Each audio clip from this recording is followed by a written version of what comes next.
Have you ever talked to Siri, Alexa, or even a chatbot online and wondered, how do they understand me?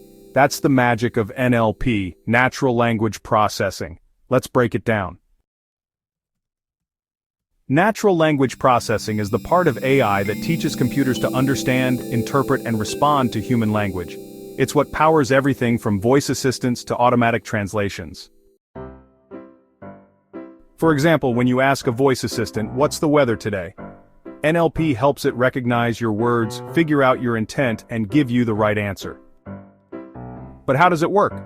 First, NLP breaks down your sentence into pieces, called tokens. Basically, it splits it into words or phrases. Then, it analyzes the meaning, looks at context, and figures out what you're asking for. The coolest part? NLP systems get smarter with time. The more data they process, the better they become at understanding slang, accents, and even emotions in text. NLP is everywhere, helping businesses, improving accessibility, and even detecting spam emails. It's transforming the way we interact with technology.